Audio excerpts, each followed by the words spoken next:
Welcome to the Grammy Museum. Thank you so much for being here tonight. We have a really great conversation in store for you on this very stage. But before we begin, just a few quick house rules. First, please silence your cell phones if you've not done so already.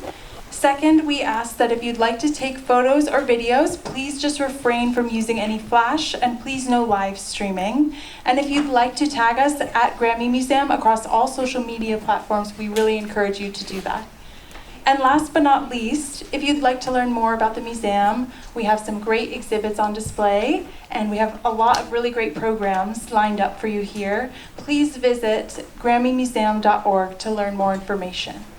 And now, please join me in welcoming to the stage tonight's guest moderator, the wonderful Matt Pinfield. Oh, thank you so much for a great introduction. Hey, everybody, welcome to the Grammy Museum. It is such a pleasure to be here tonight. I'm really happy to be here for this because I'm a big fan of Deryck's. I met him really early on when they were first coming around New York City, and people were interested in signing the band. One of my best friends at the time ended up being the guy who signed them to their record deal over at Island Def Jam. But I was a fan from the first time I saw that video of those guys running around they did with their VHS tapes. It was incredible. They were way ahead of their time, by the way. Right, everybody does that right now with social media. But, Deryck's done some incredible things in the band throughout these years, obviously. Sold over 15 million records, won 2 Juno Awards, done so many things. I mean, that's just the tip of the iceberg. But, he's been through so much and started as such a young teenager, and his journey's been unbelievable. And like the book says, he's been to hell and back, but he's doing unbelievably well. So I'm excited to welcome to the stage to talk about the new book that's incredible called Walking Disaster. Let's hear it for Deryck Whibley, everybody.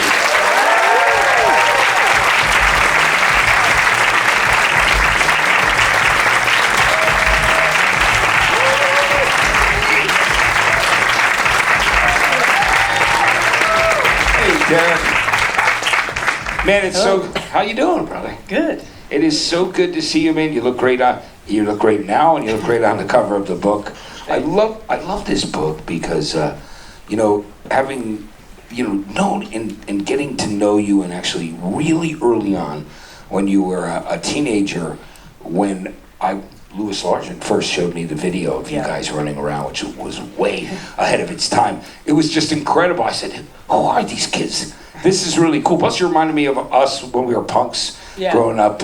Myself in New Jersey, Louis in California. We talked about that because Mischief was something that we got into. Well, that was the thing that actually got us our record deal, because the music didn't really work. We sent the music out to all the labels, and they're like, meh. They passed on us. And then a couple weeks later, we sent out that video, and the labels didn't even know it was the same band, and all of a sudden we had a bidding war. Yeah, which is an incredible story. Yeah. We got to go back and talk about, you as a child and your journey through music, because, I know that it's incredible. You moved around, I think, you lived in 19 different places before you were 17 years old. Yeah. So when you're moving that often in life, the one constant thing that you can get joy and love and just like companionship out of is music. Yeah. So that was a big part of your childhood, wasn't it? Yeah, it definitely was. I was a single child with a single teenage mother. So music really was my only friend, because I was constantly moving, didn't have a lot of friends, or if you did make friends, they were gone, within 8 months, or I was gone. So I was really into music. My mom was really into music. So I kind of just got exposed to good music because she was into all the great classic rock kind of stuff, because that was her era. So I just kind of fell in love with music really early on. Yeah, it's amazing to me that I love the story about, it's also in the book, the first concert you ever saw was the Monkees, when they reformed, of course, because they had a resurgence around 86. Yeah, it was 86. I was 6 years old. Yeah, you were 6 years old, which is great. All of a sudden, MTV, and I'm sure Much Music, everybody it had a rebirth, and everybody was, there were people that didn't know that it was a 60s TV show. Yeah, I didn't know. I was a kid, so the show was on, and I just thought it was a new show, current band, and then all of a sudden they were coming to Toronto. They were on tour, and I got to go see the show. So that was the thing when seeing people playing music of songs that I knew already, that's when the moment where I thought, oh, like people can do this. I'm witnessing it, and that was the moment where I'm like, that's what I want to do. Yeah. So talk to me about the first time that you picked up an instrument, and tell me how you ended up getting that. Well, I guess the first instrument I got was just one of those little Casio keyboards I got for Christmas from my grandmother. And I could figure out melodies of songs. Like if I could listen to something, I could actually find the melody of the vocal melody. So my family kind of thought, oh, he's got a little something there. He can kind of pick out a tune and play it. And then I thought I was going to just kind of get better at piano and go down that path. And then one day, this is now I'm 12, 13 years old, thinking, keyboard is really kind of my thing. And I heard somebody just shredding guitar, and I was at my uncle's house, and I could hear it coming from upstairs. And I don't want to give too much away because it is in the book, but that was like the first time I was like, oh wow, I'm hearing a real person play like, Eddie Van Halen all of a sudden. And it's like I went up there and found the guy, and I was like watching him, and that's when I fell in love with guitar. That's incredible. Now, moving around a lot as a kid, that's a difficult thing. It's hard enough to kind of get centered, because, kids can be cruel. Yeah. When you're a kid, you can deal with bullying because you're new, B, if you're not super tall or there's something else, So So I was always the smallest guy, for sure. Yeah. But you found solace in music. That was the thing. Oh, I thought you were going to say fighting, but yeah. Yeah. But you did. How did you start learning how to defend yourself at that period? Yeah, well, you do. You just sort of end up getting into a lot of fights. Sometimes at first you're just getting picked on because you're the new kid, and then you realize, okay, I gotta go hit somebody first because even if you don't win the fight, people still don't want to mess with a guy who's just swinging out of nowhere, right? Yeah, exactly. It's kind of like they think they're going to be like, maybe I shouldn't pick that kid. He might actually swing back. Yeah, exactly. So yeah, I did get into a lot of fights moving around. Yeah, we were mischievous kids where I grew up as well. So, talk to me about that. Was, I think the first time you got arrested, because, everybody, something. The first time. 14? Was it like 14? That was the first time I actually really got in real trouble. I'd been brought home by the cops before for things, just mischief, vandalism, and, just kind of small things, get in trouble with it, with your friends. Breaking windows and stuff like that, or egging houses. Yeah, we used to egg houses too, Yeah. especially on a mischief night. It was a thing that on the East Coast. See, we just called that Wednesday. Yeah. But when I was 14, I got into way more trouble. But I was hanging around.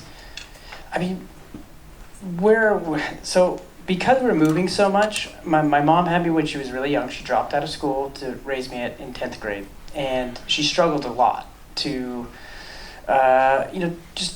over the years, every time we moved, she was always trying to get somewhere better. She was always trying to get a better job. She ended up going back to school. to go to get her high school diploma in her mid-20s. And, it was really hard for her. But every time we moved, it was always like a little bit better, but it was still never that great. So the neighborhoods that I was in were usually not the best neighborhoods. So the friends that I would have, it was just kind of that, you fall into the wrong, kind of everybody was in the wrong sort of crowd.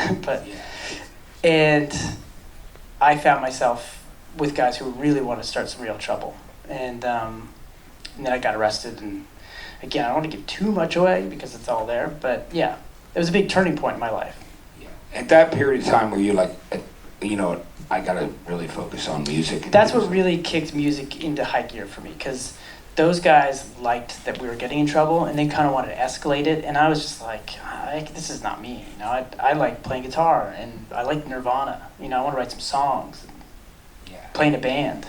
Yeah, and so Nirvana was, I know Kurt Cobain was one of a guy that you really looked up to at that period of time, because it was your music, I was right? just saying, it was that era. It was just my era. Like when I was getting into music, well, at least rock music, for the first time. So like all that old school hip hop that was playing, that was like my music that I first got into out of my parents, because that was the era. It was the late '80s. That's when I first started. It was a Run DMC, Run Cool DMC, J, and LL Cool J, Beastie Boys, and Young MC and stuff like that. so that was and same with the rest of the guys in the band, even though we didn't know each other back then, but we all collectively got into that kind of music first. And then Nirvana came and just kind of changed everything, and I was about 11 years old. And that's when I was really getting into rock music. And that year, you had Metallica, Black Album, you had Guns N' Roses Illusions albums, I think it was Soundgarden. Bad Motorfinger came out that time. Was it And Red Hot Chili Peppers, right? Blood Sugar Sex Magic. So there's all these like great rock records that came out, and Nirvana, being Nirvana, just was like at the top for me. I mean, that changed the world at that point. And that made me really want to start writing songs, changed everything for me. Were you the kind of kid who was working on learning those songs as well when you were a kid? Or So at first, did you want to write right away? Even when Nirvana came out, that was the same year I was writing songs, but I was writing rap songs. I was in a rap group, kind of like that stuff we were just listening to. We were called Powerful Young Hustlers. And we were young, 11 years old, and we'd write these. I love that name, by the way. Are there any tapes that exist of the... No, I don't think so. I still have the handwritten lyrics, though, that we wrote. Yeah. But it was my cousin and I, and we would write these fictitious songs about, our non-existent girlfriend problems. And my mom would give us each $1 to do these raps for her on the weekend. So it was like my first paying gig. That is so cool that your mom was there, of course. I mean, everything she was doing, what she was doing because of you, her love for you. But that we fact were that really close. Like, you grow up like that. It was really just us two for most of my whole upbringing, for the most part. I mean, I did have a stepdad for a little while. Then he was gone, and then as I was getting older, when I was a teenager, she met somebody. But it was like, at that point, I'm not really wanting to hang out with mom anymore anyway. So. Yeah, of course, you're doing your own thing. Yeah. And stepdad relationships can be very difficult. Some can be abusive, and that was one that you went through as well. Yeah, my first stepdad was not a cool guy at all. And he came around when I was pretty young, so I always thought he was my dad. They told me he was my real dad. And he split at a certain point, and then as time went on, I found out he wasn't my real dad, and I was actually really excited about that because he was such an asshole. And I was like, "Fuck you!" So good, I don't have his genes, thank God. Exactly. But then life was great. It was just my mom and I, and we were just like a little team. And again, like I said, we were always moving, so we were kind of each other's only friends for a long time. Well, so being outside of that area of Toronto and everything, and where you grew up, after the Monkees? I know there are different periods. I mean, obviously, you're young, you're experimenting with drugs and drinking because that's what you did. Yeah, like sort of late teens, 16, 17. And 17 years old. Yeah. But it's amazing. How old were you after that when you first started going to some live music shows after the Monkees? I never really got to go to too many big concerts. They're just too expensive. We never had any money. So we went to a lot of local shows. And we were into punk rock, pretty early on. So we would go to local punk shows. And there was just like shitty punk bands from around the town. Nothing that you'd ever heard of, just local bands. But we fell in love with it. We thought the bands were great. Yeah. And it was a great social scene too, because you met other people that were like-minded. Yeah, and the school that we went to, nobody liked punk rock at all.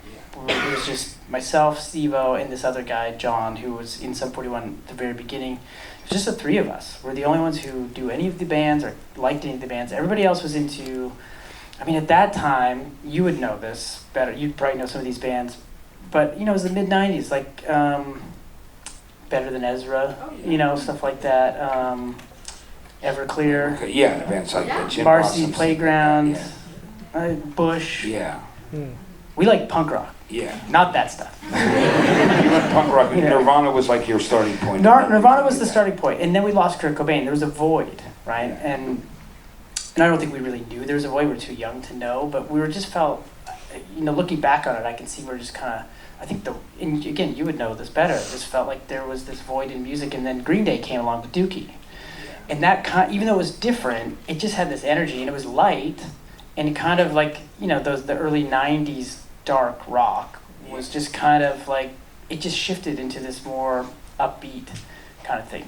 Then you had Offspring and stuff like that as well. Yeah, Green Day and Offspring. Yeah, and then, as much as we liked those bands, we really found that we liked bands like NoFX, and Pennywise, Lagwagon, Strung Out, and Bad Religion, and this whole sort of things that were on like Fat Records. Fat Records and Epitaph kind of stuff. Two labels, like, right? You mentioned Pennywise too, and all the guys from Rancid, all that kind of stuff. Which is cool. And so that became your.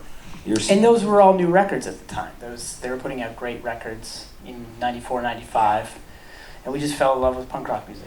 That's great. So tell me about when you really decided you wanted to start a band. You and Steve have known each other since elementary. You've been friends for a long time. Well, when did you meet? Like 16? Yeah, about 16. that. 15. Yeah, 15. He was 14. He's a year younger, so I was 15. He was 14 when he came to school. So Dave, Cone, and I are all the same age. We were all met on the very first day of high school. And it's funny because we were sitting on the bus last week, and I got Dave sitting beside me and Cone sitting beside me, and I just noticed, I'm like, we sat together on the first day of high school, just like this, and I'm still sitting next to you fucking guys 30 years later.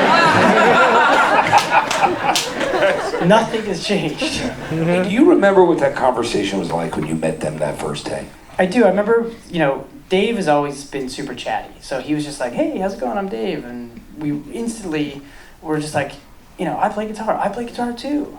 And then I went to the next class, and it was like Cone was sitting beside me, and he was like, yeah, I'm Cone. He's like, I'm Jay. I'm in a band. And I'm like, I'm in a band. I'm like, this school is awesome. Everybody's in a band. And then I found out that we're the only ones. It stopped after that class. I think we should play together because we're the only guys that are really into this music. That's great, though, that you found each other and found your tribe, right? So let's talk about when you ended up going and you met Greg Norrie, who was your manager at the time, but he was in this band Trouble Charger, who were big in Canada. Not really well known outside of Canada, but you as kids, of course, wouldn't know that to you. We didn't know because they're on Much Music, which is our MTV at the time, and their videos are being played back to back after Green Day or Smashing Pumpkins and stuff like that. So you just think they're all the same. You think all those people are friends with each other too at that age. Yeah, you absolutely do. Yeah. You think like they all hang out and. So you actually snuck into one of their shows, right? At 16 years old. Yeah, that's how I met Greg, the singer. And Steve-O and I were big fans of the band. Even though they weren't a punk rock band, they were an indie cool band in Canada, and they had success, but like on their own terms. So they were just different. And we sort of struck up a friendship, and it just grew over time. And he seemed to take a liking to the band, and eventually he was guiding us at first, just giving us friendly advice, and it just turned into him becoming our manager. Things started happening for us a little bit, and it just grew and grew and grew. And obviously he'd been around for a long time and had success and knew a lot of the ins and outs of the business and what you need to do, what we were doing wrong. He was good at hearing something that was decent in my songwriting and saying, see, you do this good thing here, but you never repeat it. You don't have any choruses, but you've got this one catchy thing, just that kind of stuff. And showing me something else, another song, saying, see how there's like a verse and a chorus and then there's a structure. I didn't know structure, I just wrote parts. Yeah. And so that was one of the things good things came out of that. And also, talk to me about being 17 and getting the publishing deal. How did that come about? Because you guys got signed to EMI. Yeah, so that came... Because that came before the record deal. Yeah. After you guys had sent out demos and nobody really responded, or they didn't respond. Yeah, so that was a few years before we sent out demos to labels. And now, we got signed to EMI Publishing. That came through another friend that was... the one thing that Greg also did for us is that he introduced us to so many people in the Toronto music scene. He was a famous musician, so he hung out with other famous musicians or other cool bands. And this one band, who's relatively unknown, a band called Len, and the singer's name's Mark. Yes, Steal My Sunshine. Steal My Sunshine, Len. Yeah. Mark was a friend of Greg's, and Mark was signed to EMI, and he kept bugging the president of EMI Publishing to come check us out. And he said, you gotta hear this band. And is that Marty? Or was it his name's Michael McCarty. Yeah. Oh, but from EMI, that guy. Yeah. Then, yeah. Yeah. All right, cool.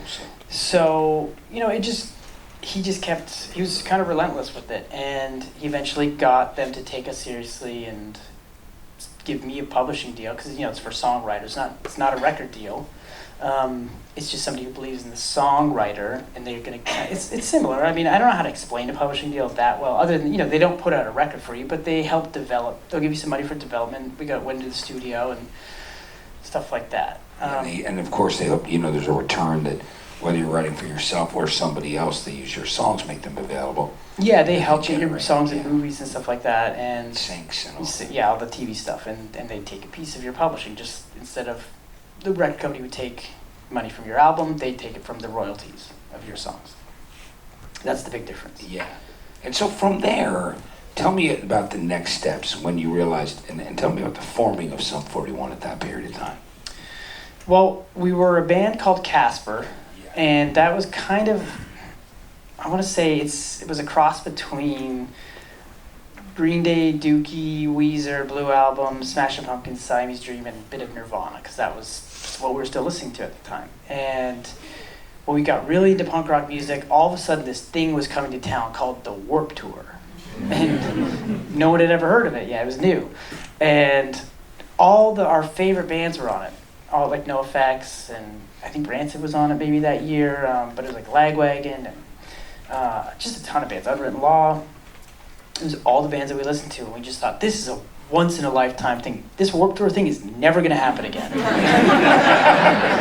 Did you meet Joey Cape and those guys, and any of the guys in the bands? We saw them. I mean, we were 15, 16-year-old kids. We were not meeting the bands. You did see them kind of walking around, because it was that kind of thing. Like, they weren't rock stars, right? Like, they do walk out and go use the porta potties and stuff like that. Yeah, and they never know what time they're playing that day. Yeah. Right? So the Warped Tour schedule comes out. They were around watching motocross and stuff like that, you know, and they're not famous people, so they're just kind of out in the crowd, but we, you know, some people knew, we knew who they were, but, and so we saw that, and we were just like, you know, this Casper thing, we got to end this. I mean, all we do is listen to this kind of music. We want to be a band that could be like this on a stage like this, or perform with these kind of bands. And that was the turning point. So we just kind of killed Casper. It was the same members that we just changed our names, started writing new songs, and yeah. And it's amazing. So I love the fact that you took some of the money you made from the publishing and then bought your video equipment, because you're so far ahead of your time, and it was seeing that video that you guys had compiled. I think it's just ego. We just thought we were so fucking funny. It was unbelievable. I mean, it was passing around the industry at that time. Yeah. And I might have been right before I went to work. I don't know if I was at Farm Club or Columbia Records yet, doing A&R there. I think it was, because you got signed before I got there. But I remember Lewis, your A&R guy, saying to me, and Kurt Steffick, who worked at MTV, of course, and 120 with me there, going, you got to see this video, man. It's unbelievable. And I just loved it, because you reminded me of young kids like what we were. It was the way you were pranking people. And I mean, it was fun. like fairly harmless. You know, it had the similar humor of Jackass, but we weren't hurting ourselves. Yeah. You know?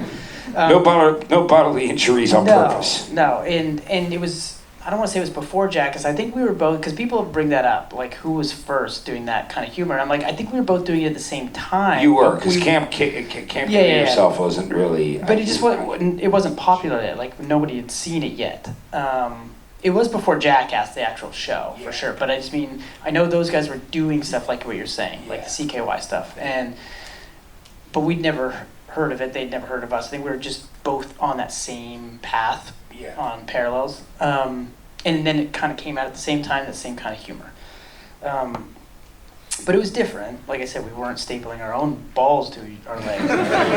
Exactly. You're like I want to be involved in this music thing, but I'm not ready to go that far, which is a good thing. No. But the video was fun, and it was all real. That was the other thing. It was obvious, all the pranks and stuff. Well, the thing is, we shot all that stuff not intending to use it for anything. We just did it because like I said, we thought we were funny, and we were gonna show our friends at parties. That's all it was for. And it was Greg, our manager, who saw it at one of these parties, and he was the one who was just like, this is what we need to send to record companies. Yeah, it was a great idea. And then there was a bidding war. I mean, it was unbelievable, you know, and people really wanted the band. And Yeah, it blew us all away because, like I said, everybody passed on us. Nobody wanted Sum 41. We even heard, I think it was from Warner Brothers or something, said this is like the worst band they've heard in 10 years. That's harsh. Yeah. The funny thing is that like they actually sent a note to us. They wanted us to know that. They didn't just say pass, we're not interested. They're like, you are the worst band we've heard in a decade. Do you still have that letter? Like, that's the kind of thing. No, I don't. No, I wish I did. Yeah, but that's an amazing thing. You know? You're like, I always love that story about John Bonham, and the guy said fired him from his, you know, he was trying to do sessions, and the guy fired him, said he played too loud. So when he got his first gold record for Led Zeppelin 1, he sent them on to put up in the studio. That was his way of saying, fuck you guys. You know what I mean? But that was, so tell me about that. So tell me about meeting Lewis and then deciding there was a relationship and a friendship there with Island Def Jam and why that worked out. Well, the funny thing about Lewis and Island Def Jam, and there were other people at the label that we really liked, but they came in very late. We were really set to go with, I mean, there was a couple other labels that we were really interested in, and they came in late. But, you know, we're like, yeah, we'll take some free dinners. You know, why not? We kind of thought we were going to go with somebody else, but, like, we'll meet them and let them spend money on us, because that was the best part about the bidding war, is this, we had this game of, like, well, let's see how high we can rack up the bills. Like, we can pay the most for dinner. Yeah, and you go eat lobster and Yeah, and we just and, kept you know. ordering stuff, more drinks, more food. Looking at the menu, what's the most expensive thing? Okay, this, we'll have that. And we don't even eat it. So that became the game, and so we just thought, let's go hang out with these guys. But we actually really liked them. I think the thing that stood out about Lewis and Rob Stevenson, I don't know if Rob, you knew him. of but course I know Rob. Yeah, absolutely. And of course, Leor Cohen. Yeah, Leor and Julie. Leor and Julie, who were, you know, way high up. Once we met the whole team and Leor came into the room, and I mean, Leor is, I know a lot of people probably don't know who he is, but I mean, he's pretty up there in the music business. Yeah, I mean, I'm starting out with Rick Rubin and, Yeah. of course, you know, With Def also Jam. Simmons and doing Def Jam. Yeah, and he just kept climbing. Yeah. What is he now, the head of like YouTube. He's with YouTube He's that music. level. Yeah. So at the time, he was the president of Island Def Jam, and he came into the room, and he's just such a presence, and he's so smart, and he just had this, he laid out this plan. The weirdest thing about that label is, at the time, they were a brand new label, because Island Def Jam had just become something, you know, it was Def Jam. Merged. Yeah, they merged together, and there was a kind of a new label, and they didn't have anything. And all these other labels, Atlantic, Warner Brothers, Interscope, they could sit down and say, well, look what we've done with Limp Bizkit, Korn, and No Doubt, and all this, you know, they just had a list. Every label had this list. And Island Def Jam was like, we don't have anybody. It was all hip hop at that point, things Yeah. that they brought over. So, like, you guys are kind of going to be the first rock band. And, you know, that was just... But the good thing about it was they were the only people, and Leor was the only one who had a plan for the future. Everybody was about the past. Everybody's, look at what we have done. Leor said, this is what I'm going to do. This is where you're going to be in a year from now. This is our plan for 2 years from now, and all that kind of stuff. So that is really what made us want to go with them. Yeah. And that, so then tell me about Half Hour Power, so when making that first EP. Half Hour Power, I mean, all those records were done really quickly, but Half Hour Power was done, you know, we signed a record deal, and they were like, and that was part of the pitch. They were like, well, once you sign, we're going to give you money. You're going to go in the studio. You guys have songs already, so let's just get that out there, and then we'll make a real record. That's like a, you know, Half Hour Power was supposed to be an EP, and just to get your name out there. Yeah. And so we went and did that almost right away. And then as soon as that was done, we did All Killer No Filler. But I didn't have enough songs for 2 albums. So once we signed that record deal, it was like, we need songs. Yeah. And the pressure started then. And I wasn't we'd never made a record. So I didn't know how to write songs quickly. Those first 4 records for me felt like torture. Because we put those first 4 records out in 4 years, and we toured the whole time. And so we'd end a tour in an album cycle, and they were like, great, we're going to studio in a few more weeks, like we need more songs. And then once All Killer came out, and we actually had success on it, they were like, okay, great, you've got 6 weeks, and then we got another tour set up, so, here's the studio time. And it was 6 weeks from the last day of the tour till we're supposed to be in the studio, and I don't have one song. Yeah, because you're on touring like you're Yeah, we're on on the tour street the whole time. Yeah. It's all you're going. You're not trained to sit and go. I'm gonna go write a song right this minute. It's just because you were young. You were all experiencing all that stuff for the first time too. Yeah, definitely. So it was a lot, and even though it was a lot of fun, it was a ton of work, and after the big turning point for us was the MTV 20th anniversary. Let's talk about that. I was Yeah. there that night, of course. Yeah. I remember. That's like the big thing for us. Yeah, that was an incredible thing that you guys ended up doing when you were asked to do that. I remember I introduced Jane's Addiction that night, or something. That was an incredible event. But you guys playing.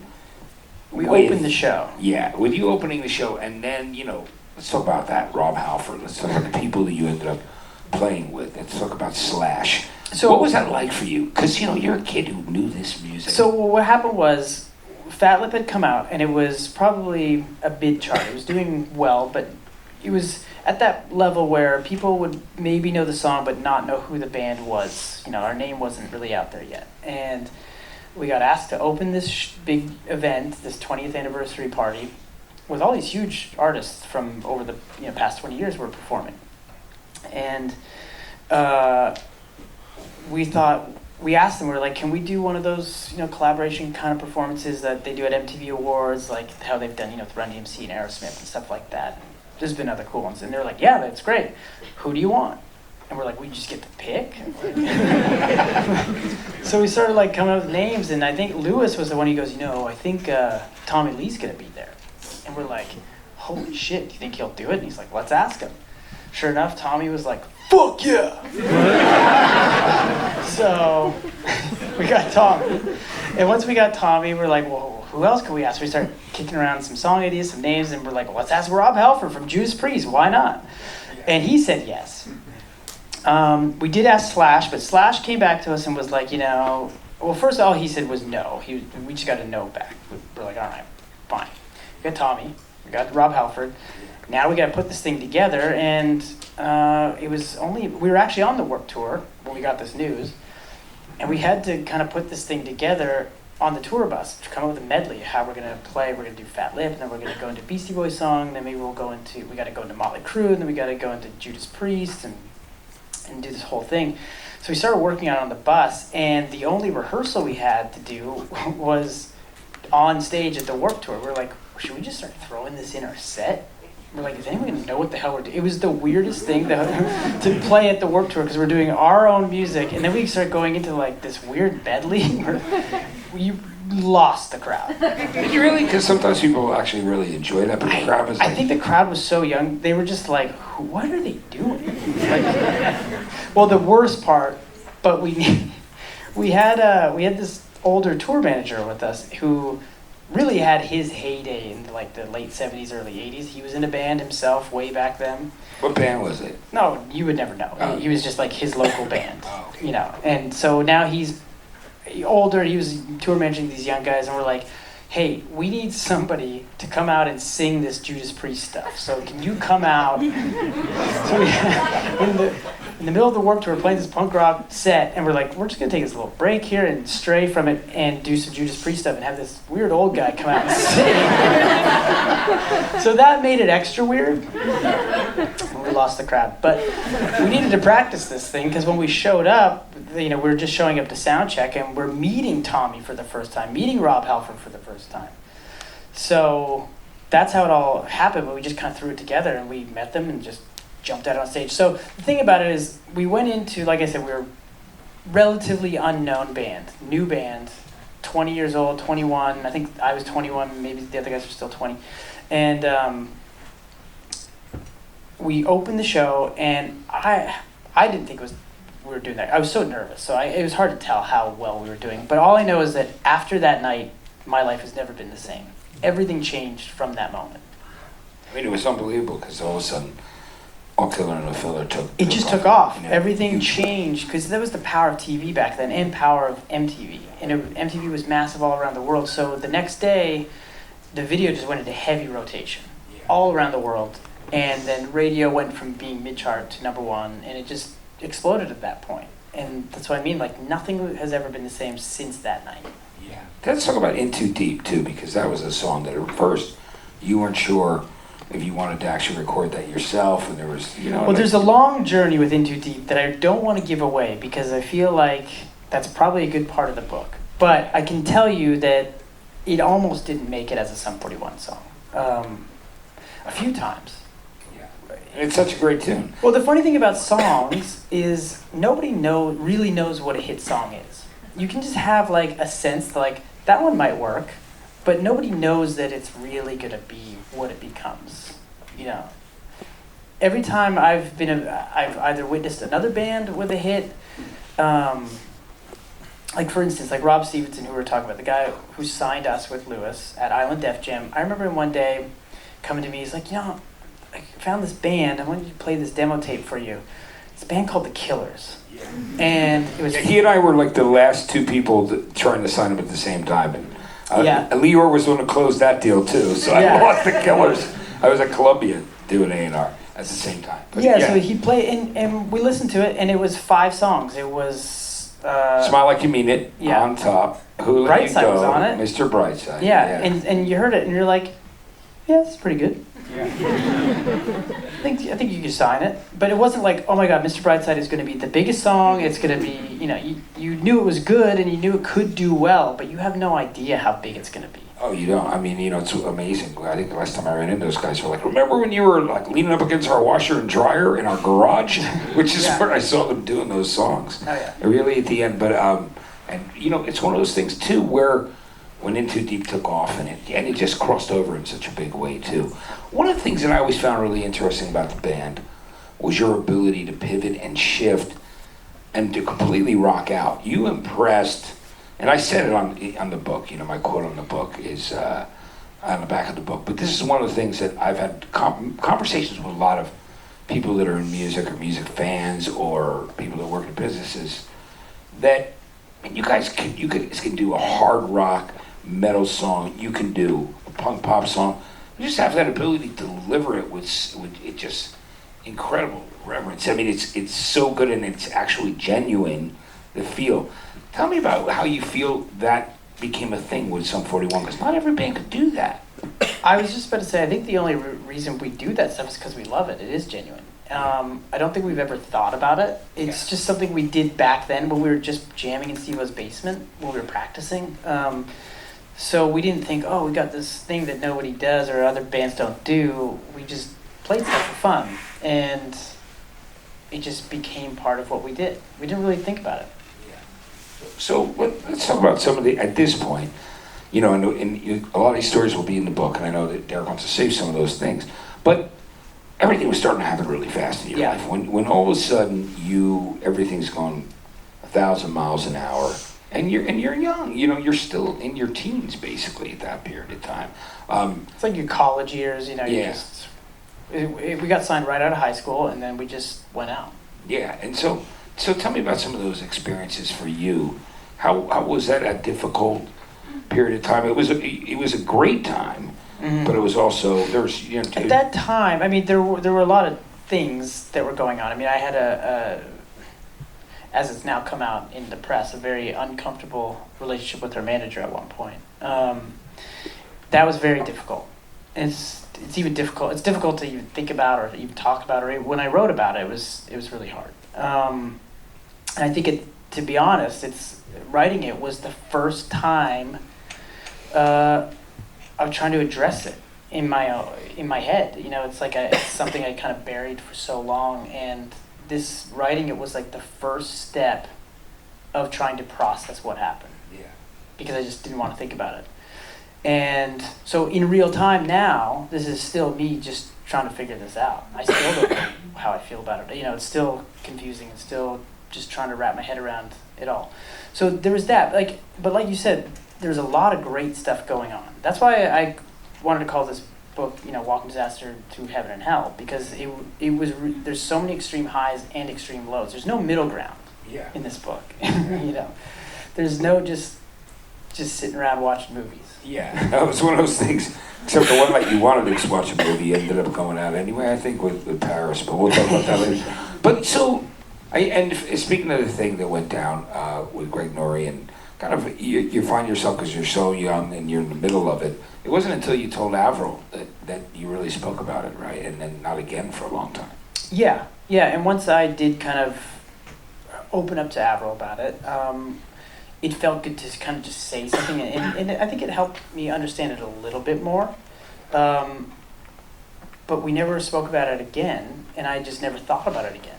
And I don't know if that's like a self-defense mechanism to just block it out. I don't really know. I know I felt better saying it.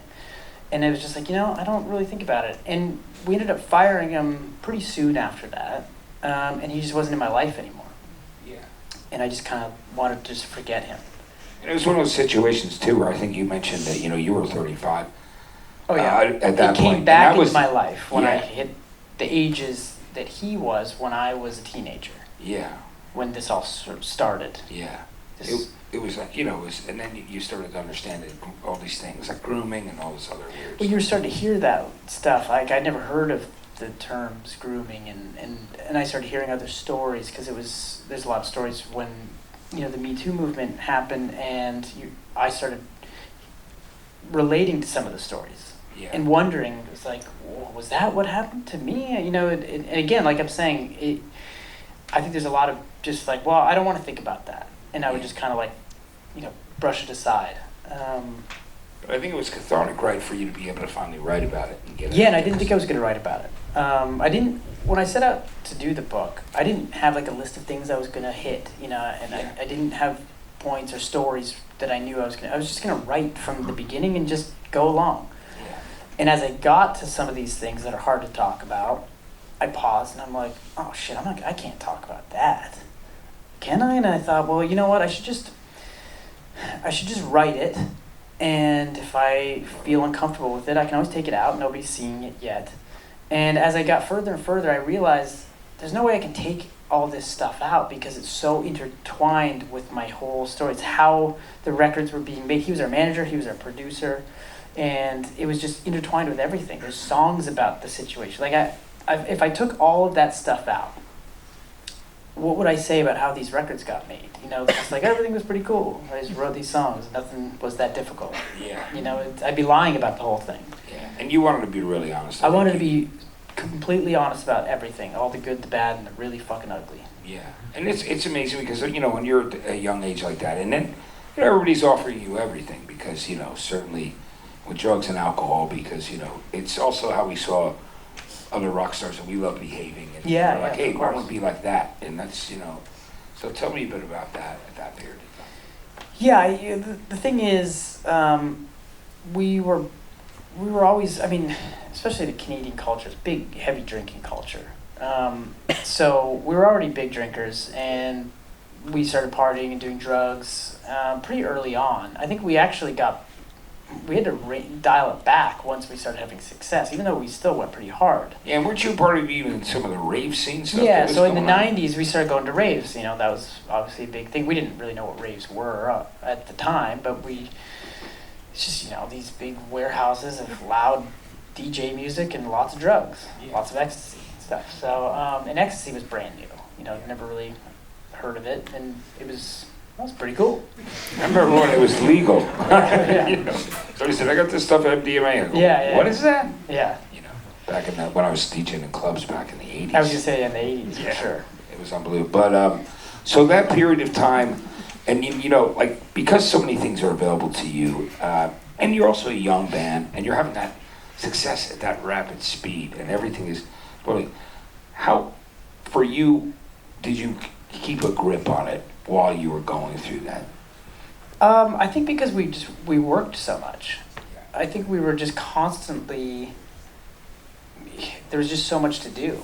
And like I said, yes, we partied, but we worked really hard. And we always partied after we worked. So we always had like a shorter window of partying time. Yeah, like a few days and then like 6 months of nonstop work, right? Yeah, totally. And a lot, we were pretty good at staying up all night and not really feeling that bad. So if our work ended at 9 or 10 p.m., or if there was a show or something like that, and you're off stage at 11, we could stay up till 4, 5, 6 in the morning and start working again at 9, 10 in the morning and actually be kind of fine. Yeah, when you're young, that you probably. Cohn was the only one who really had a hard time. I remember he threw up in an interview on camera for MTV.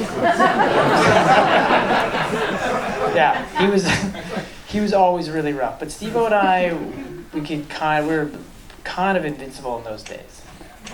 And Dave was always the more sensible one. He just kind of looked at us like, why do you guys do that all the time?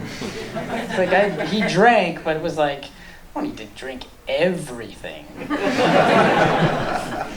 It's like everything because it becomes available to you at that time. You know what I mean? And it's always available, but I think the fact that we had such a tolerance and were able to just get up and just be fine, that was the thing that, that fueled that whole thing. But again, we did dial it way back from when we were going to the raves and stuff like that and didn't have any responsibility other than high school. But I mean, high school for me, I knew that it was just bullshit to me. You were gonna go on. And the great thing is that it ended up working out that way. Tell me about some of the other crazy stuff going to the Congo. Can you talk to me about that whole situation? Yeah, that was one of those things that it's funny because that story is such a big story for us, but it totally faded away, and it faded quickly. But this is before the Chuck album came out. We'd made the album already. We didn't have a title for it. And now this is a really long chapter in the book, but I can give you a shorter version of what happened was we had been working so much and we, the 3 albums, and we were just constantly working for ourselves. And we just thought, why don't we do something for other people? Like, let's reach out to some charities and do something. And we found a charity called War Child, and they go into war-torn countries and they provide aid and raise money and try to build schools and things like that.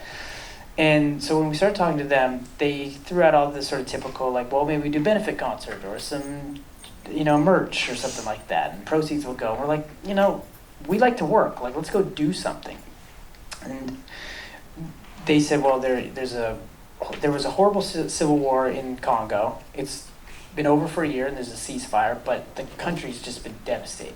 And what they're fighting over, as always, is the country's natural minerals and diamonds and other minerals. But the one in particular is a mineral called coltan, which is what we use in a lot of electronics, cell phones, computers, and all that kind of stuff.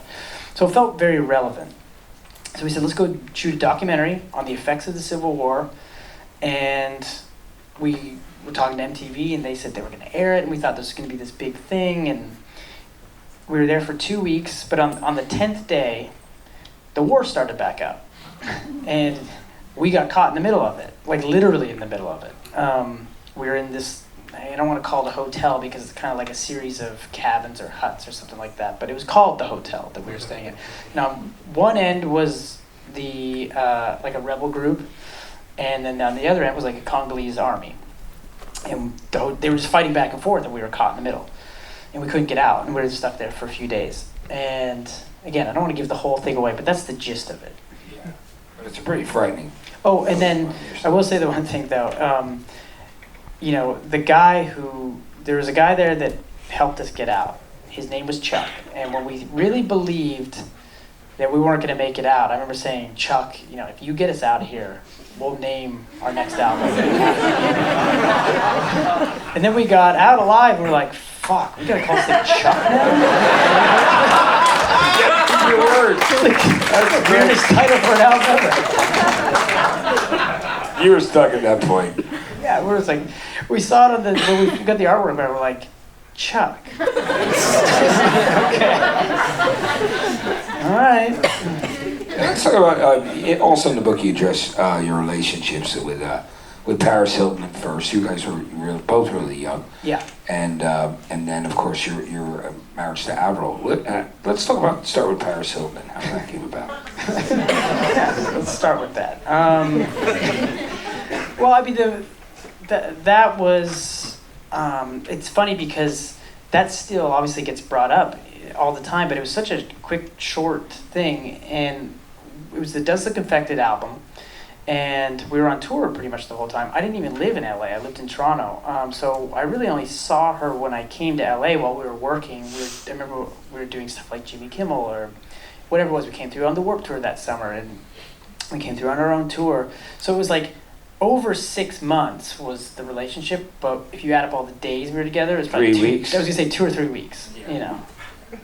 And then but Avril and you, talk to me about that, because you ended up, you were friends with the people that ended up in her band. I put her band together, yeah. Yeah, which is a cool So story. we had, when we took off, Greg Norrie needed some help managing us because there was just too much stuff going on. So he partnered with this other manager. That manager had found Avril, and they put this record together. So I got a call from that manager saying, "Hey, do you have any friends who look like you, who play instruments?" You know, Sum 41 2.0. And I was like, "I do actually. I have a few friends that are just sitting around doing nothing, our age." And so like 3 of those guys became her band. They found some other guy, and that was her band. And nobody had ever heard of her yet. And so I just remember going to, we came through town when they were rehearsing for the first time, and that's how we met. And it was just a quick meeting. You know, we just hung out. They came to our show, and then they were staying at this condo in Vancouver, and we went back, and I remember her saying, "Do you want to hear my music?" And I was like, "Sure." And then she played me a lot of her first record, but that hadn't come out yet.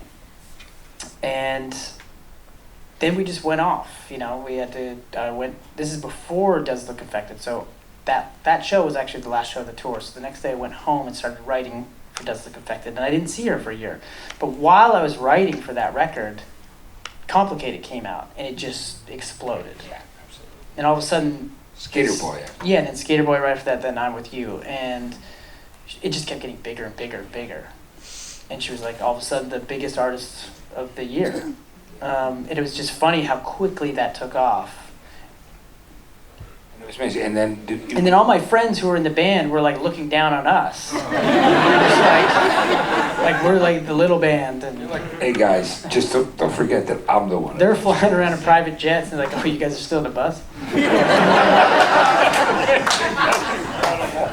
They're like, "All right, last time I do that for somebody." No, it's so you know, it's incredible that you know, I mean, obviously you're really happy now. You got, you know, your family, and you're with Ari, which is so great. And but you know, you and I have to address it because you know we've had this you and I had this conversation. I think right after you know, you got out of the hospital and you were sober for a bit, and I remember just talking about it because I was struggling as well, you know, and I'm you know, sober now, like almost 4.5 years, and which is great, you know.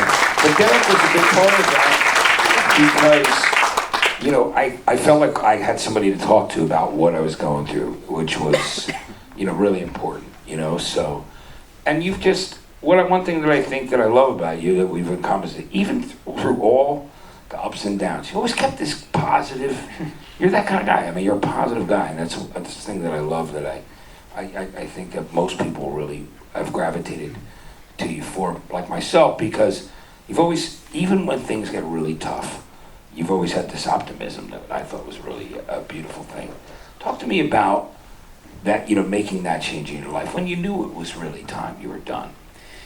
Yeah, I mean, so when I quit drinking, I was actually relieved because, I mean, there's somewhat of a misconception with my drinking. You know how it is. It's different with everybody, right? Yes. And everybody kind of has their own journey with it. So for years, for about 15 years, I drank for 17 years total of my life. And for 15 of it, I always felt like I never had this pull towards it. I could always stop, and I could take a month or two off. I never felt a craving for it. It would just be done that day. And I don't really have an addictive personality to anything else either. So I always felt like I just don't have that thing. I could put it down whenever I wanted. And then what happened was I've had a series of injuries with my back. And in 2010, it came back, and it was really bad. But it was also at the start of an album cycle. Yeah. It's the Scream Bloody Murder album. And I really loved that album, and I wanted to go out and promote it. And the thing is, and there's a lot about this in the book, but that was at the time where we were having a really bad relationship with Island Def Jam. Like everybody had gone. Leora Cohen was gone, Julie was gone. There was nobody left at the label. And it was like went to Atlantic, everybody was like... Everybody was gone. And we had new people who just didn't care or didn't understand the band. And they didn't like the kind of music we were doing, and they kept trying to push it to be more of a pop band and all this kind of stuff. And I'm like making the heaviest record we've ever made. So they just didn't get it. And the only way to go out and promote it was to go out on tour. So I was in a lot of pain, and I just thought, I noticed that whenever I had a couple drinks, which was usually at the end of the night or like, after the show or something like that, or maybe just like one or two before the show, because we never really got drunk before the shows. We always had a couple drinks, but I used to realize like, wow, the back pain's gone. So I started self-medicating with alcohol, and that's what took it over the edge for me. And then because you're self-medicating, when you're not drinking, my back pain was worse, because when you're drinking, you're not paying attention to the way you're doing anything, right? Yeah. You're getting drunk and you just pass out and all your clothes somewhere. You wake up in like a pretzel position, and, all of a sudden you're like, oh my God, I can't even get up, and everything's worse. So you drink more, and then it's worse the next day. And you're not hydrating too, so like no you water whatsoever. No, and that was the thing. Right. Is like I told you, like I had a really high tolerance, especially for my size. I don't know why, but I could easily drink a half bottle of Jack and not feel anything. And I mean, my favorite, like the way it used to be a joke before things got bad, but if anyone made me drink, it was like, all the Jack all the way to the top, and then just like of Sprite or something like that, just for a little coloring. But it just got worse and worse and worse. So anyways, point is, after a while, I just crossed that invisible line where mentally I didn't really feel the addiction. I actually kind of felt like I don't really want to be drinking this much, but my body had become dependent, where if I hadn't had a drink for a while, so the other thing was like, as the pain got worse, and you'd wake up, like the drinking got earlier and earlier because you're self-medicating. Like I wasn't trying to party, but I was like, well, I have to do this because I can barely walk right now. And I gotta stay on tour. I can't cancel this because this is our only way to promote this album.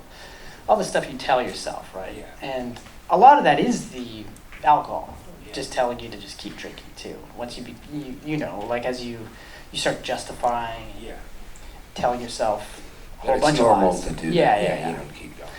And I still was in the mindset of like, I know when I get home, I'm just going to stop and I'll be fine, like I always am. And what I didn't realize is that I made my body become dependent, and if I didn't have a drink, all of a sudden, like, my hands are shaking and just feeling. And then, of course, people start putting the fear into me. They're like, you can't, if you're starting to feel like that, you don't want to have a alcohol-induced seizure because it was really bad. It's really dangerous to just quit alcohol. So I'm like, oh, shit, okay, fuck, I got to drink then. I'm shaking. Yeah, well, it's true, because there's certain things that, it's time for those other questions, but I'm going to just finish. So, guys, isn't that the wonderful thing about of the phone? Just so we know how much time we have. No, but it's one of those situations where it creeps up on you, and you cross that line, and you're like, and then all of a sudden you step away and you go, wow, this isn't really normal, and I have to do something about it. Yeah, it was the same thing with me. I just didn't want to. I was scared that I'd have a seizure and somehow figure out how to ease off of it. But. Yeah, and I would always say tomorrow's the day, like. And then you have a couple of drinks, and because I was a happy drunk, I would just start having a good time. Yeah. I'm like, well, tomorrow. Well, I'm glad that you came. I mean, you've come here. You look fantastic, and you're doing great. And we need to talk about how this latest album, the last album that you're recording, Heaven and Hell, and Landmines being one of the biggest songs you've ever had. I mean, the song would not leave the top 10. I mean, it was one of those things where we want to put out Dopamine, but stations won't stop playing Landmines. When you went into making the record, knowing that the intention was for it to be your last record. I didn't know it was going to be the last record, but we were making it. I only knew that once I listened back to it when it was finished. And what was the thing? What was the deciding factor there? Well, to be honest, I'd been having thoughts of wanting to do something else, not knowing really what that is, but knowing that because Sum 41 just consumes my entire life, that if I was ever going to do something else, whatever that may be, I'd have to get rid of Sum 41, Sum 41 out of my life. And I just didn't know when that would be.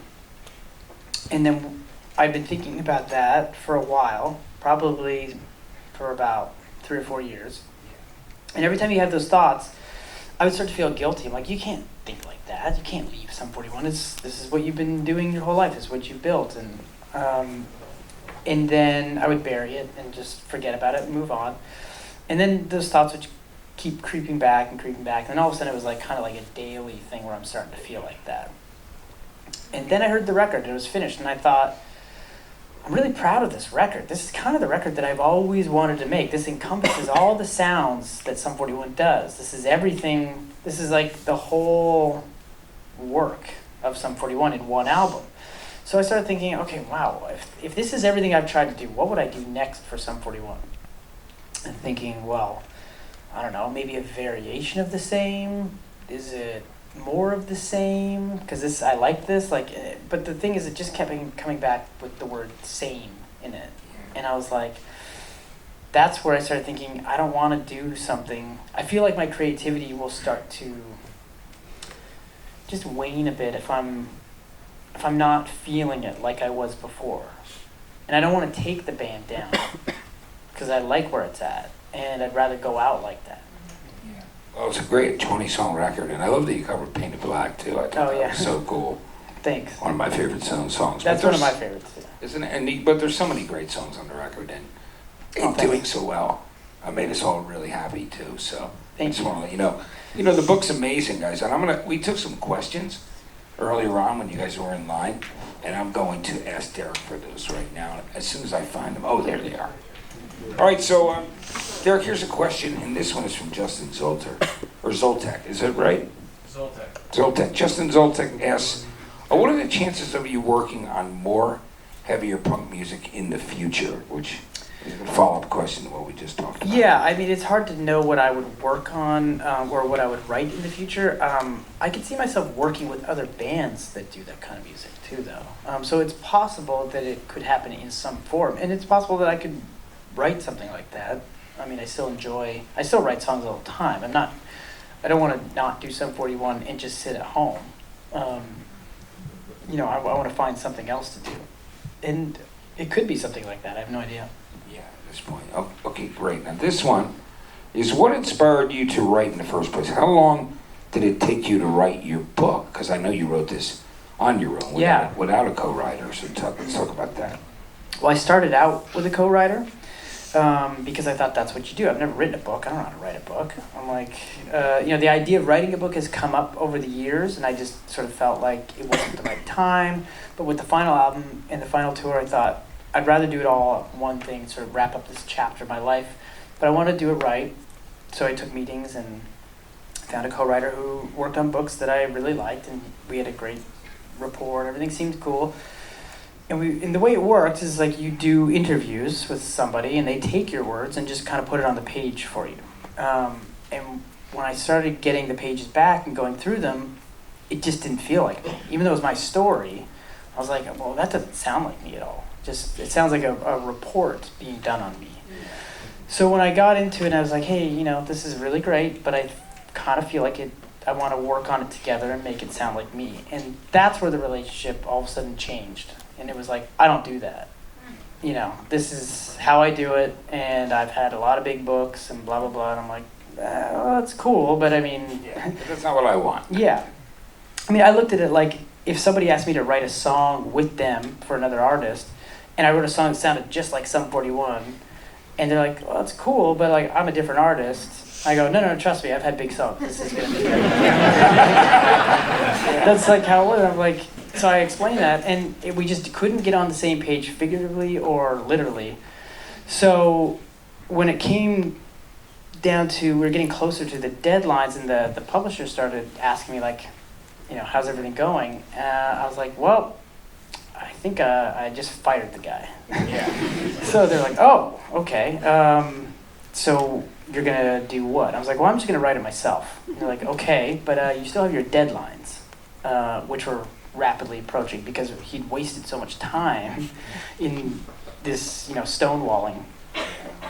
So I just went to work that day. I was like, okay, I'll write it. And it took me to the day from page 1 to the last page, 6 weeks exactly. That's great. And it came out great. That question was from Sabrina. And share a classic memory you have with the bandmates that didn't make it into the book. I mean, there's so many. It's hard to think of them on the spot. I mean, that's why I kind of did. I don't know if anybody you've seen the Walking Disaster videos that I've been putting out once a week.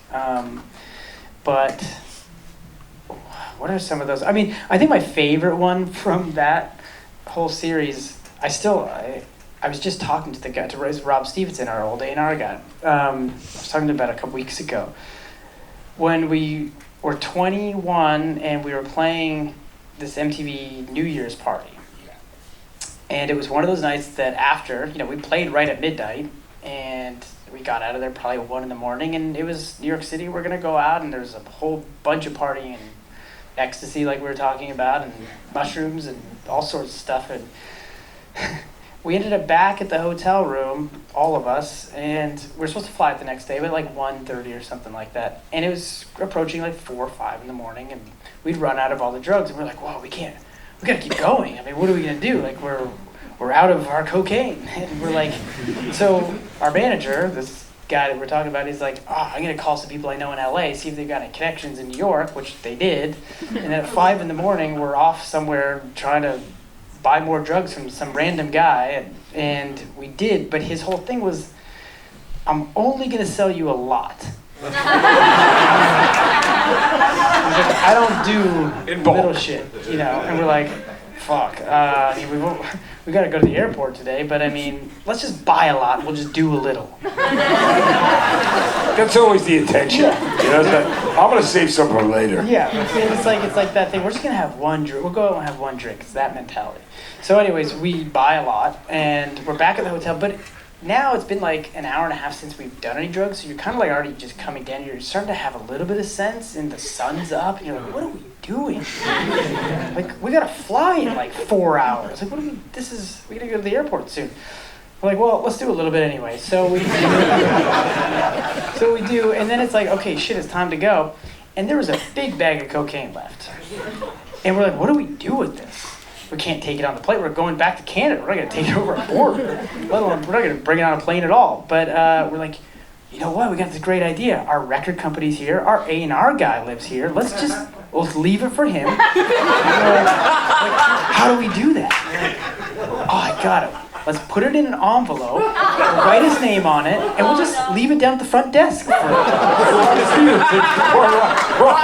my God, that's amazing. So that's what we did. We put an envelope, wrote Rob Stevenson. We went down to the front desk. We're like, our friend Rob Stevenson's gonna be coming by for this package a little bit later. And we're like, oh, thank you. We'll just keep it here under the desk. And we left thinking like, oh, he's gonna be stoked on this. We get in the car. We're driving to the airport. And we call him, and we're like, hey, how's it going? And we're like, guess what? He's like, what? We left a big bag of cocaine at the hotel with your name on it. I want to know what was Rob's He's response. like, wait, what? You left a bag of cocaine with my name on it? I'm gonna get arrested, are you kidding me? We're like, oh shit, yeah, I never really thought about that part. Well, it's there. So, we're on our way to the airport right now, so you might want to figure out how to deal with that. Did he pick it up? No. No, he's So trying he like, said- I'm staying away, like, I'm pretending that never happened. He said he called the hotel. It was like, I think some friends of mine are playing a prank on me. He's left some package. Just throw it away. I don't know what it is. It's not mine. Yeah, that was smart. Yeah. Very preventive, and it was a good thing to do. Rob's a great guy. Yeah. And next question is, what message do you hope fans take away from your music? And that was from Hector. I think for me, it would just be that it comes from a really honest place. Everything is genuine. We've never tried to chase any kind of trend or genre. And in fact, we've done music in times where that was really not the cool music to be doing, or the financially, profitable kind of music to make. Like I said, where we were making our heaviest record when the record company was like, this music is not getting played on the radio anymore. You know that, right? And we're like, I mean, we don't want to do pop stuff, It's just not us. So everything's been honest. I mean, when Fat Lip came out, like that whole album we never thought that was going to be a big album. We were just writing music that we liked, and there wasn't a ton. It was really only Blink-182 at the time that was having success in that. There wasn't this big pop punk thing. I think that term wasn't even around yet. At the time that we made All Killer, it was Limp Bizkit was the biggest band.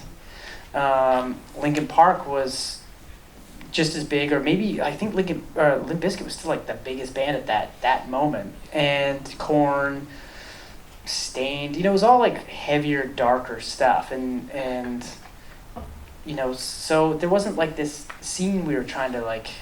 The scene was still to us that Fat Wreck Chords Epitaph stuff, and that's kind of what we were trying to be a part of. And we wrote All Killer, and it just happened to take off. Yeah, and it's great. And you stayed true to yourself throughout that, doing Screaming Blood or any of those records, which I love.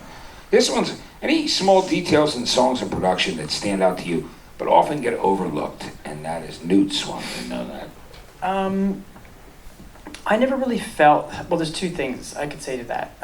One is I think there's like a record like Scream Bloody Murder that really didn't get a lot of attention. Again, I go into a big part of that in the book. But that was one of those records that I always really loved and felt like it just never really got out there. It didn't get that much attention. Now, things in songs, I didn't really realize this until we got a new drummer, Frank Zumo, in 2015. And he had to learn all the songs. And I had to teach him all the songs.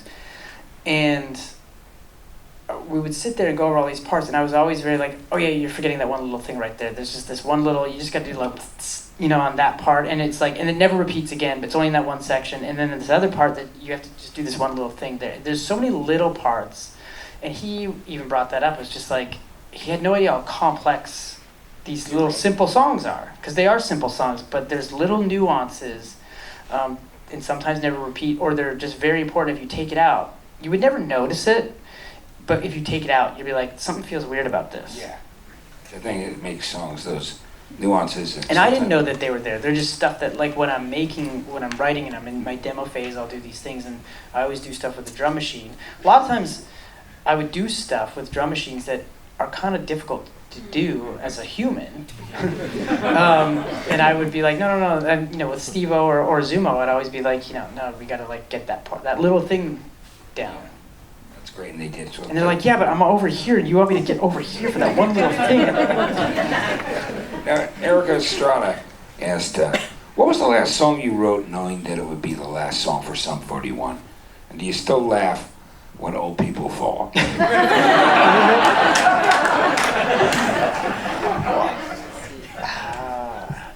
I think falling's always funny. No matter what age.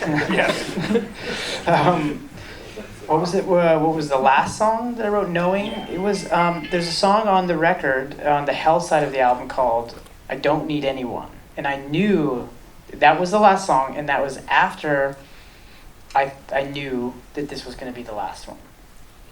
And I didn't necessarily write it about Sum 41 members or anything like that, but it did feel like I wrote it as Sum 41 as a thing, if that makes any sense. Like the, the machine of Sum 41, like the everything that goes into keeping it running all the time. Yeah. The daily, just nonstop Sum 41 for me, and it's about that.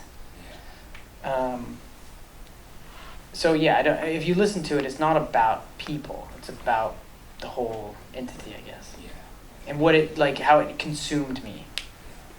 Why you're ready for a change right now.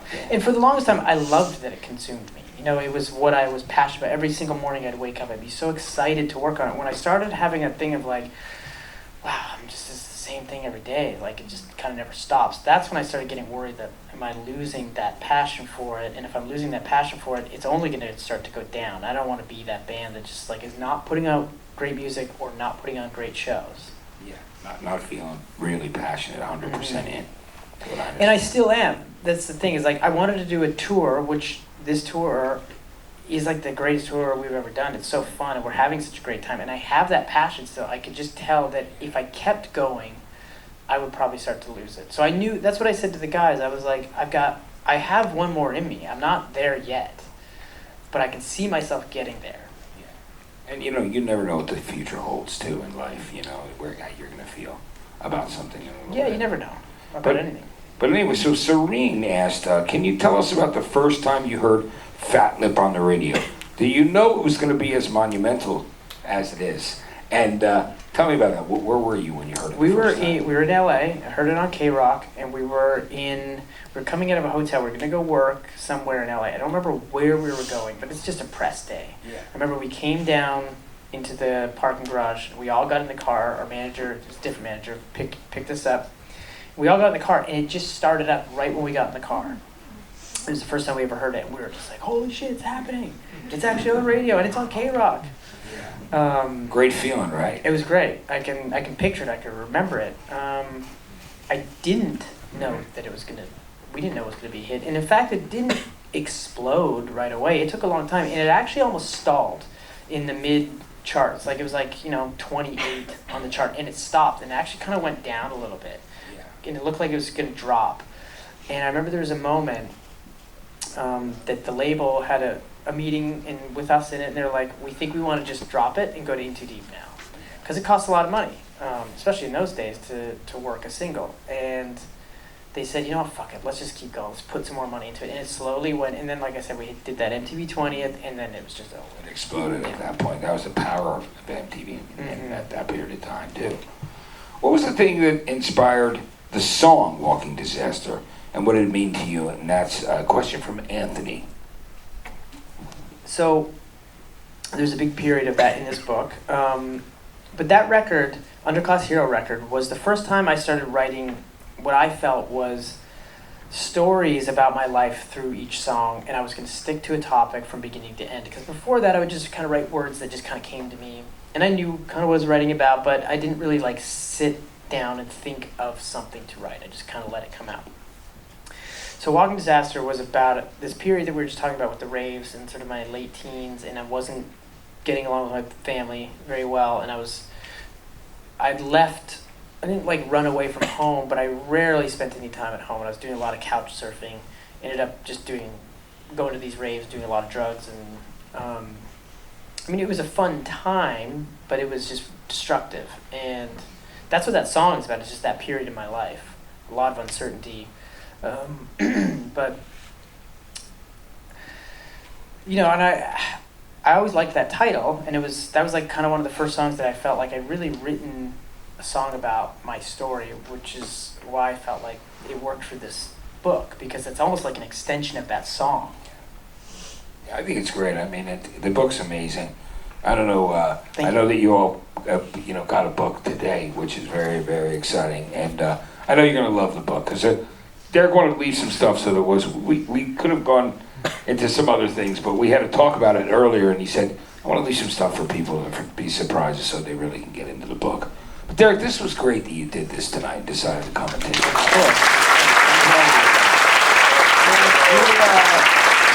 Your triumph over everything and coming back and looking great and just being who you are, which is very honest, transparent, great guy with a great heart. It makes me so happy, and I know it does to all your fans as well, right, everyone? So I want to say, congratulations on this great book, Walking Disaster, My Life Through Heaven and Hell. Everybody, thank you so much for coming out tonight Yes, I was just gonna say and that. spending time with us. Thank you, guys. Thank you so much for coming and hanging out, guys. Thank you. Deryck, it was great, man. It was so good to have you. Cool. Thank you. All right. So, guys, take care now. Listen, everybody, thank you so much for coming. Let's hear it once again for Deryck Whibley. Thank you. Okay, everyone, have a great evening. Thank you so much for coming to the Grammy Museum. I'm Matt Pinfield, and I will see you again soon. Don't forget to make sure you read that book. The book is fantastic. Oh, yeah, I for promise sure. you.